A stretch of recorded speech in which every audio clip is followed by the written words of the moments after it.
आता आपण 3 लाल रताळे हे वाफवून घेतलेले आहे. आता आपण किसणीच्या साहाय्याने त्याला किसून घेऊया, म्हणजे ते छान स्मूथ होतं आहे बॅटर. मी 3 रताळे उकळलेले आहेत आणि त्याचे सालं काढून घेतलेले आहेत. आज ही रेसिपी माझी आजी बनवत आहे. आजीची ही स्पेशल रेसिपी आहे, त्याच्यामुळे तुम्ही नक्की बघा ही पूर्ण रेसिपी.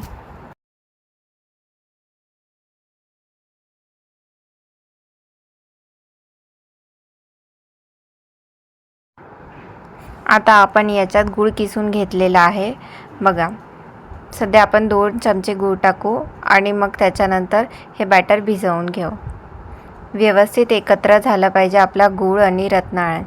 आता आपण याच्यात थोडीशी कणिक टाकूया. 1 कप कणिक टाकलेली आहे मी याच्यात. जशी कणिक बसते तशी टाकायची याच्यात, तर याचं काही प्रमाण नसते. मी आता 6 वेलच्या होत्या, या छान बारीक कुटून घेतलेली ही वेलची पूड आहे. बघा, असं छान प्रकारे ही कणिक मळून घ्यायची व्यवस्थित. सर्व एकजीव झालं पाहिजे.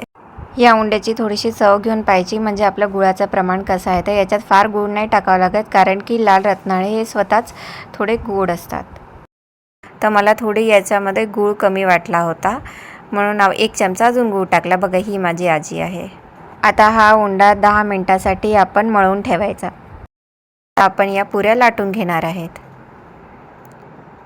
छान कणकेचे उंडे करायचे, त्याला तेल लावायचं आणि मग लाटून घ्यायचं.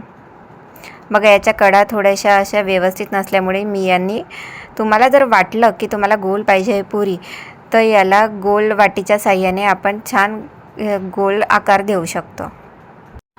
वाटीच्या साहाय्याने आपण आपल्या पुरीला आकार दिल्यानंतर त्याच्या बाकीच्या ज्या कडा असतात बाजूच्या त्या काढून घ्यायच्या. बघा, वाटीच्या साहाय्याने या अशा गोल गोल करून घ्यायच्या पुऱ्या.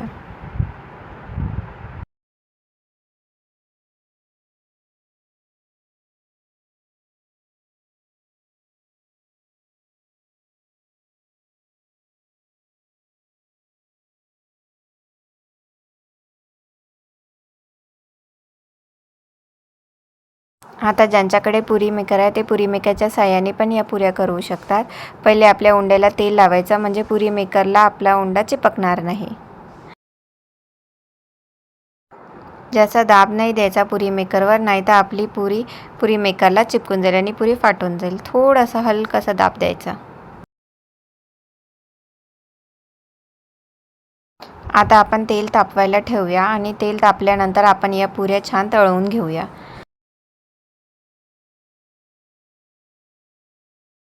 बघा, आपल्या पुऱ्या छान फुगलेल्या आहेत. आपण आता अशा 4 ते 5 पुऱ्या तळून घेऊया तेलामध्ये. अधूनमधून या पुऱ्यांची साईड पलटत राहायची, म्हणजे आपली पुरी ही जळणार नाही, आणि थोड्या या पुऱ्या लालसर होईपर्यंत तळायच्या.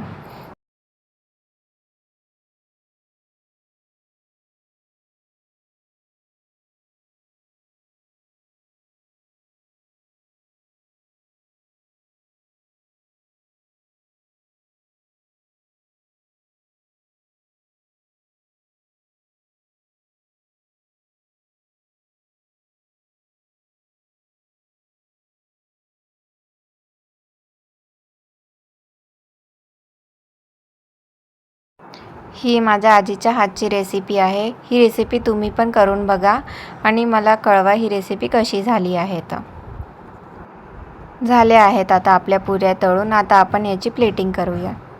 बघा, किती छान झाल्या आहेत पुऱ्या.